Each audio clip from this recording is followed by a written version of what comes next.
Let every go signal remind you that you do go farther with Signal gasoline. The Signal Oil Program. The Signal Oil Company and your neighborhood signal dealer bring you another curious story by The Whistler. Tonight, Lie or Consequences.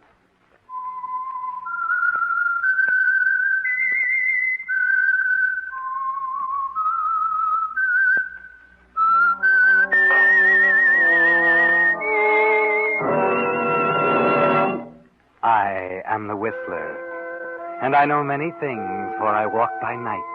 I know many strange tales, many secrets hidden in the hearts of men and women who have stepped into the shadows. Presently I'll tell you of nameless terrors of which they dare not speak.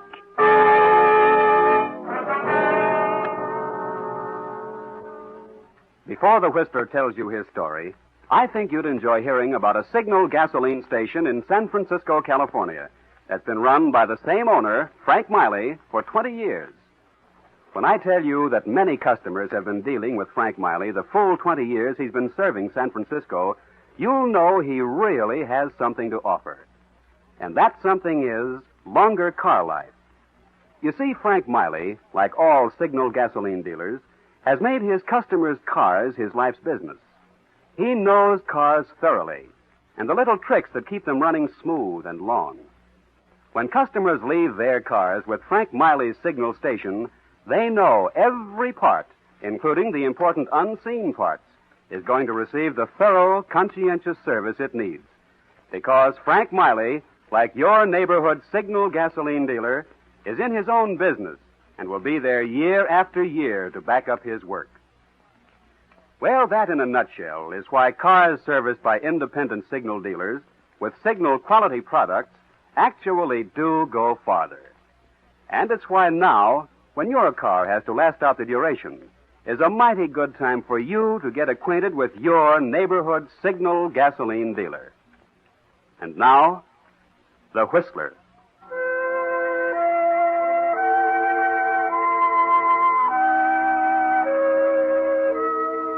To the men who live by matching wits with the hardened criminals who deal in narcotics, the threat of violence is always present.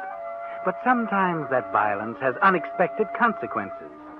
Witness the experience of Mark Hoskins, veteran detective of the Narcotics Detail. It was late one fall evening that Mark, with his fellow officer Red Andrews, was making his way down a blackened alley toward the hideout of two criminals prominent in the dope trade. The door right up the top. Open up. But if we should need it, I spotted it this afternoon when I cased the setup. Anybody see you? No, nobody but the druggist. I just bought a package of cigarettes. Okay. Well, come on. Let's go get your promotion. What do you mean by that? We've been on this assignment a long time. If we crack it, you know the old man will give you a promotion. Why just me? Are you kidding? You're the fair-haired boy. I'm a dog around this department.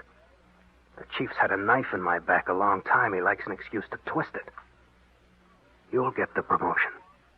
You sound jealous, Mark. Maybe I am. Come on, let's go. Better stay in close to the wall. Right. Red, look out. Somebody under the stairs. You bet there's somebody under the stairs. Hey, behind you, Mark. Huh? There's another with a blackjack. Oh, I see you. Let's go, Joe. I knew I'd catch up with you, Finley. No, you haven't, Papa. Oh, nuts. They got away, Mark. Mark! Hey, Mark. Mark, you all right? Hey, Mark. Oh, they really let you have one that time, didn't they? Hey, what's going on up there? I heard shooting. Come here. It's all right. We're police. Well, what's wrong? Look, did you see a couple of guys duck out of the alley? Yes, just after the shooting. They jumped into a car and drove off. Yeah, that's what I was afraid of. Hey, what's wrong with this guy? They blackjacked him. Look. Yeah? Go into that drugstore on the corner. You can go through the back door. Call an ambulance while I take care of him. Police ambulance? Yeah. Well, who shall I tell him wants it? Red Andrews. Okay.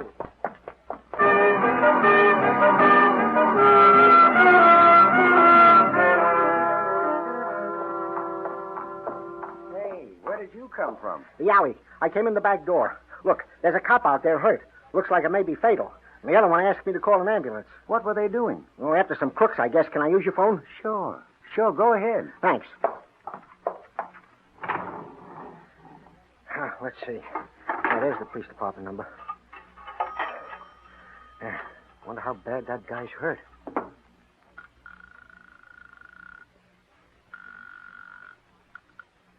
Hello. Police department. Say, there's been an accident. Location, please. Behind Small's drugstore, 18th and Hunter.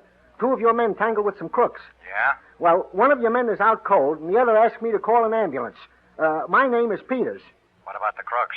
Oh, they got away, both of them. Our man badly hurt? Yes.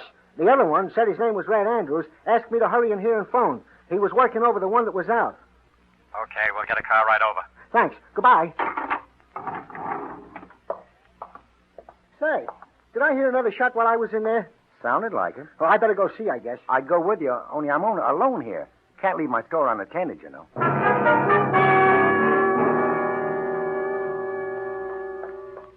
got the police, all right. They said they'd send an ambulance right away. Hey. Who are you? You're the one that was knocked out. Those crooks. I gotta get And the him. crooks. Look, he's hurt now. I gotta get those crooks. Yeah. Now, look, just take it easy. An ambulance is coming. I got to take a look at this. Hey, this man isn't just hurt. He's dead.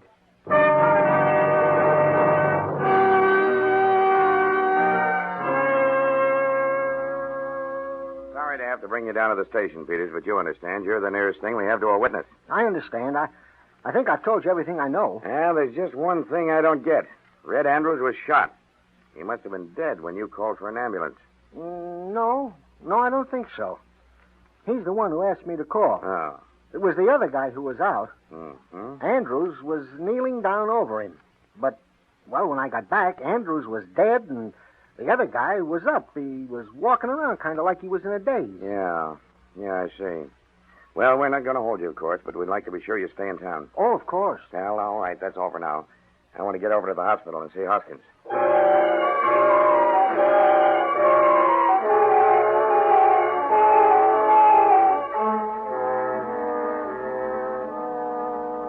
Well, Hoskins, you managed to butch another one, didn't you? Take the knife out of my back, Chief. We got a tough break, that's all. Yeah. Red Andrews got such a tough break that it killed him.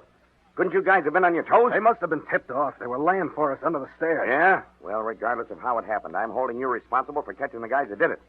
I don't like to have my men bumped off, especially men like Andrews. Do you think I'd have let it happen if I could have helped it? I don't know. Well, that's not the point, anyway. The point is after you were knocked out, somebody killed Red Andrews. Well, Beretti and Finley must have come back. Probably, but it's up to you to prove it and bring them in.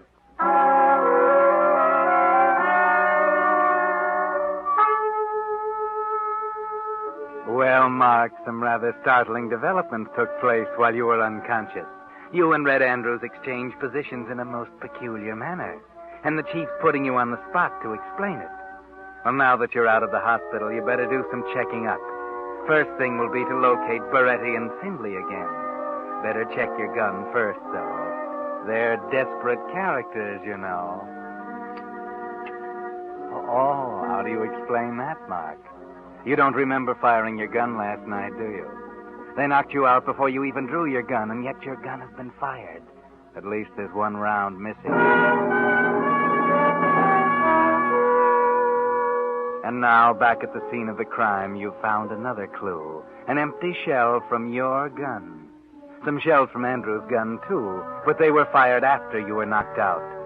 So your gun had been fired, and now you know where. At the spot where Red was shot. Does that suggest anything to you, Mark? No, it couldn't be. I didn't like him, but I couldn't have been that much out of my head. Could I? I've got to find out more about this.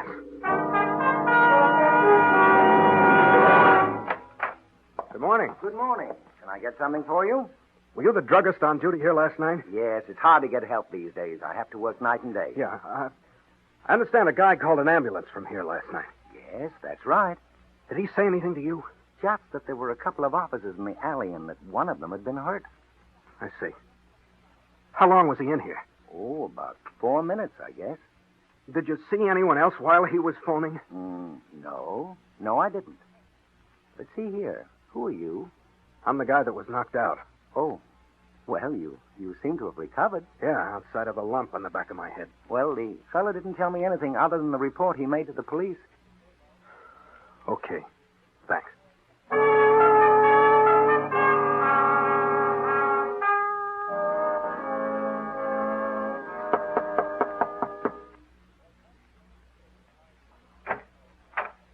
Yes? Is your name Peters? Yes. You're the guy who called the ambulance about that affair behind Small's drugstore last night, aren't you? That's right. Come in. Oh, thanks. They told me at the department you'd probably be willing to answer some questions. And, who are you? Take a good look. Don't you recognize me? Oh, yes. Yes, you're the one The one that was knocked out. Yeah. I believe you reported to the chief that Red Andrews was kneeling down working over me when you left to call the ambulance. Is that right? Yes, that's what I told him. And the report also states that as you entered the alley after hearing the shot, you saw two men run out of the alley, jump into a car, and drive off. Yes, that's what I saw. Good. Now listen carefully.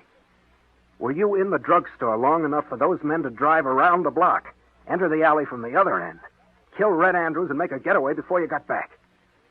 Oh, let me see. I imagine it took less than 5 minutes, but, well, yes, I believe there would have been time for that. Thanks a lot, mister. I guess that just about answers my question. I've got a hunch that's exactly what happened. I beg your pardon, but I don't think so. Huh? Why not? Because when I left to call the ambulance, you were lying flat on your face across the alley. If they'd have driven back, they'd have run over you. Or, if you'd been up and around, I think they'd have shot you, too.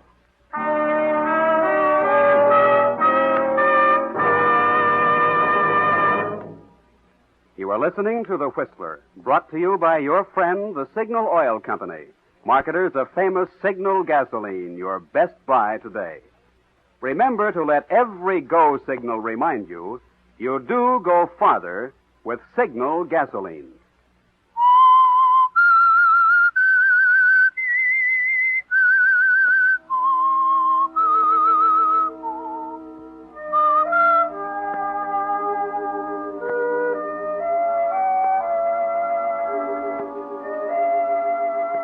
Well, Mark, your theory of Finley and Beretti having come back and killed Red has been blasted. This is beginning to simmer down to far too few suspects, isn't it? From the way the evidence is pointing, you're going to be incapable of weighing it in an unbiased manner. It's placing too much suspicion on you. Of course, you're not ready to face an admission yet, not even to yourself. But if you won't admit killing Red, you'd better find out who did. You know that Red fired several shots after you were knocked out. But that doesn't mean that Finley and Beretti couldn't have fired some, too.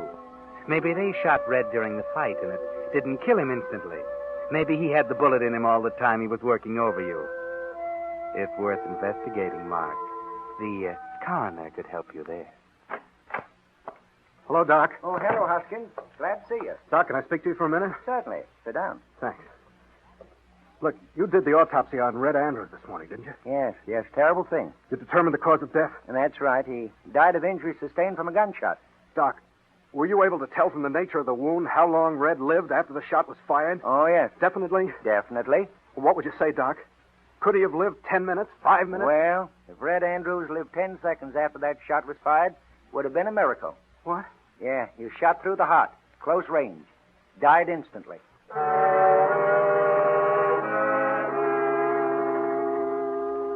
Well, there goes another theory. Red couldn't have been shot by the crooks at the start of the fight. And they couldn't have driven back in the alley without running over you. But who else could have done it? Who else had the opportunity? Silly, isn't it, to suspect yourself? But the fact remains that Red Andrews was the fair-haired boy of the department. Everybody knows that. And the chief knows that you were jealous of his position because Red stood between you and promotion. Do you suppose it could have been possible that your subconscious resentment of Red could have been translated into irresponsible action while you were knocked out? Possibility or not, you better crack this thing before the chief gets such an idea, or before he puts someone else on the case to start prying around. Oh, hello, Hoskins. Hi. Say, did the lab stuff on Andrews come through you? Yes, I did the analysis. You handled the ballistics report, huh? Yes, a bullet was fired at close range from a .38 service pistol. Oh, was, huh? Yes, probably by a gun that had been stolen from some officer. Probably.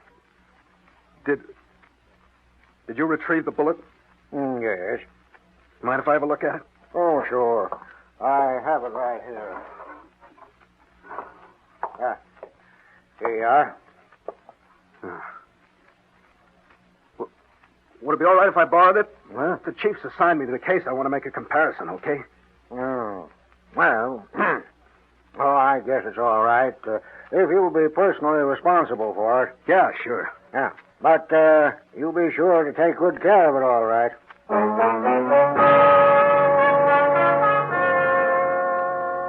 It'll be best to know for sure, won't it, Mark? Jumping to conclusion isn't good detection. You'll be perfectly safe down there in your basement. With that pillow muffling the gun, no one will hear the shot. Then you can dig the bullet out of that sawdust barrel and compare the rifling with the one that killed Andrews.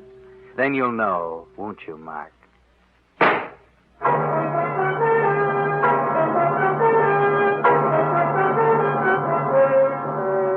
Well, now there can be no doubt. The riflings are the same.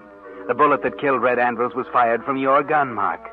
Looks as though you'd solved the murder beyond a reasonable doubt. All the circumstances have pointed toward you all along. And now you've found the clinching clue. Maybe it would be best if you try to cover up what you know. Or is it too late? Does the chief know something, too? Could that be why he's sent for you? Hoskins, I don't understand it. Here we got a clear-cut case of first-degree murder. Motive, opportunity, corpus electi, everything. And yet you stammer around about the proof. Well? Well, it seems obvious who killed Red. Does it? Certainly. The crooks you were after. So bring him in.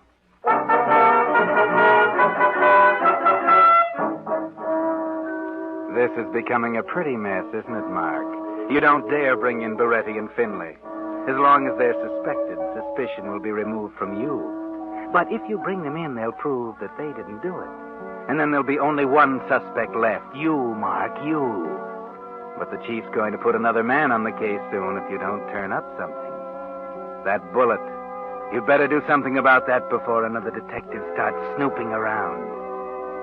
How about a switch? A bullet from a different gun instead of the one they dug out of Andrews. Maybe worth a try, Mark. Say, I brought the bullet back. Sorry I was so long. Huh? Oh, yes, the Andrews bullet. Yeah. Hope you haven't been worried about it. Huh? Well, no, I wasn't worried about it.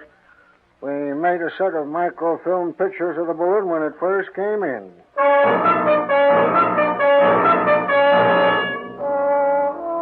Pictures of the right bullet. And now you've substituted another. That'll look mighty bad for you, Mark. You're getting in deeper and deeper, aren't you, Mark? First, your own deduction has stamped you as a criminal, guilty of manslaughter. Now your efforts to cover up are going to make it look like premeditated murder.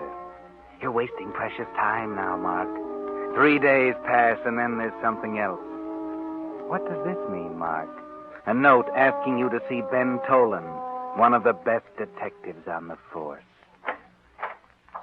The sergeant gave me your message, Ben. Oh, yes, Hoskins. Come in. I want to talk to you. You know what's happened? Oh, I don't think I do. Well, a couple of days ago, the chief assigned me to the Andrews case. Oh. I know what it'll mean to you to crack this case, and I didn't intend to get in your way. But it's a funny thing, Mark. I just did some routine checking in order to look busy, but I ran into a mighty strange thing. Oh? Yeah. I went to the lab, and they told me that you'd borrowed the bullet. Yes, I wanted to check it. Yeah, I know. And the trouble is, you got mixed up. The bullet you returned isn't the right one, Mark. What do you mean? They made a microfilm of the right one, and the one you brought back doesn't fit. Doesn't it? No. Why did you switch it, Mark? What makes you think I switched it? Maybe I brought back the wrong bullet, but there's no... I know you too well to think that you'd return the wrong bullet by mistake, Mark. You're too good a detective for that. What are you driving at? Just this. The bullet gave me some other ideas, and I checked up on them, too. So? I know who killed Red Andrews. You know? I think you know, too. Only I decided that I'd let you crack the case if you could. Well, Mark, you still have a chance to do it.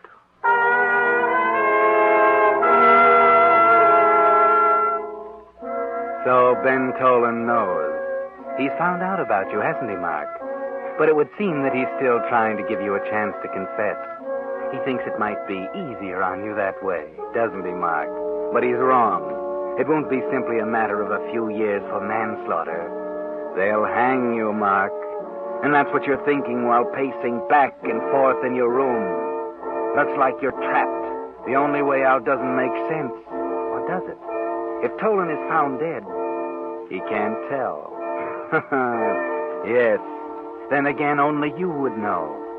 That's a well-isolated house where Tolan lives, isn't it?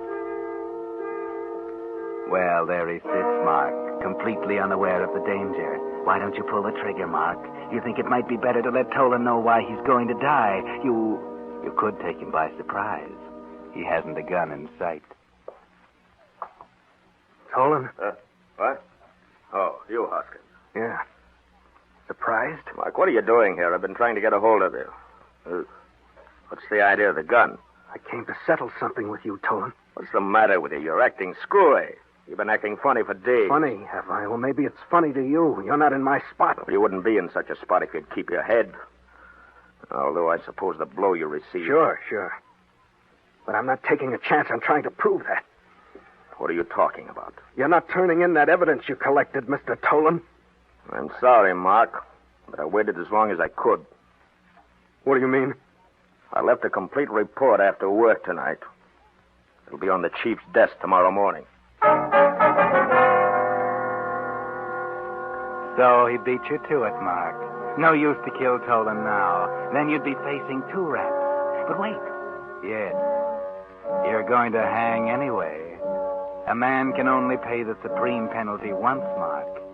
You're thinking you might as well take Tolan with you. Pay him for his dirty snooping. You might have covered up if it hadn't been for him, Mark.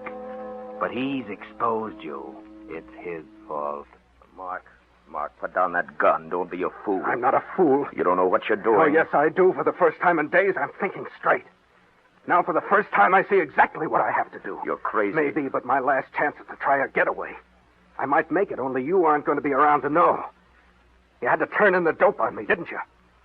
All right, you're going to pay for it. What are you talking about? Just this. Maybe I did kill Red. But I didn't do it on purpose, and I'm not going to lay down and take the rap for it. You were hurt badly, weren't you? What do you mean? I don't know where you got the idea, but you're wrong. You didn't kill Red Andrews.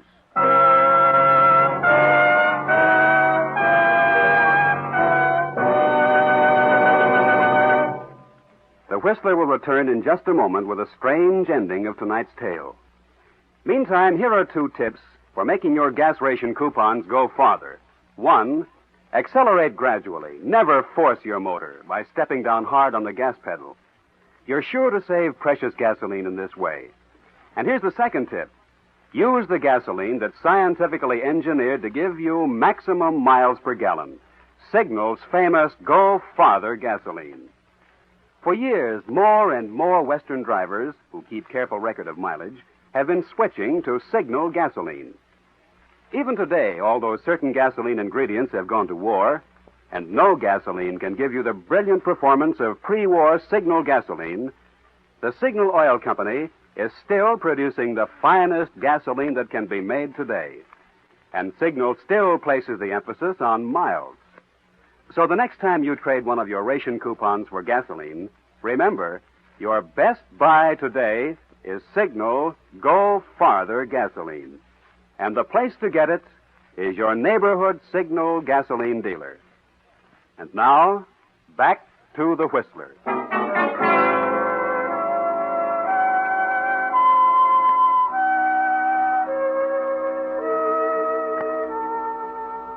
Well, Mark, You were about to kill the one man who knows you didn't kill Red Andrews.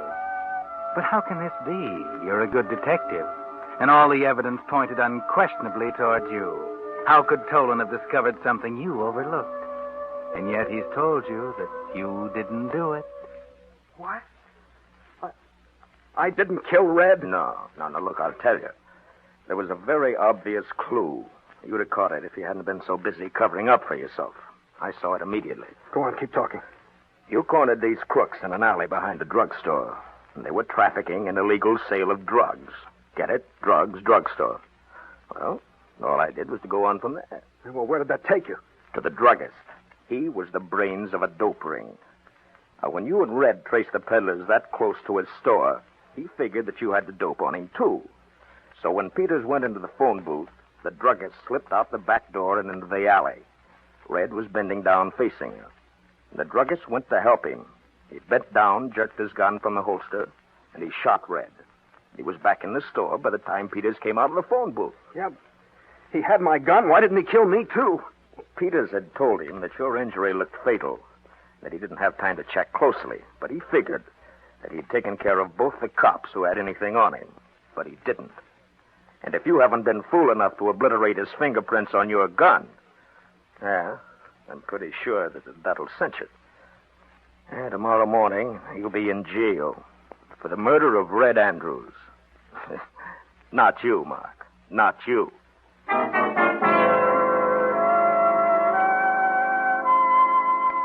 Well, Mark, you almost convicted yourself of murder, didn't you?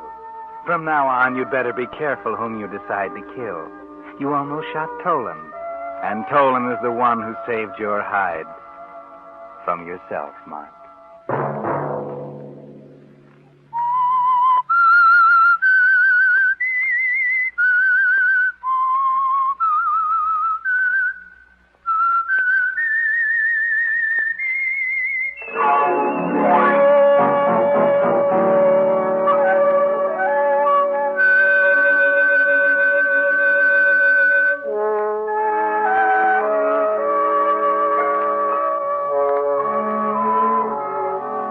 Next Monday at 9 o'clock, the Signal Oil program will bring you another strange tale by the Whistler.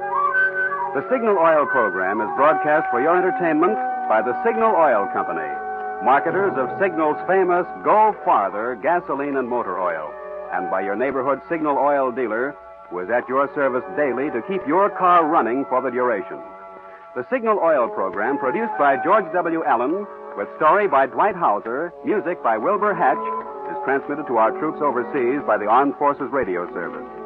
Bob Anderson speaking for your friend, the Signal Oil Company, and suggesting once again that you let every go signal remind you that you do go farther with Signal gasoline.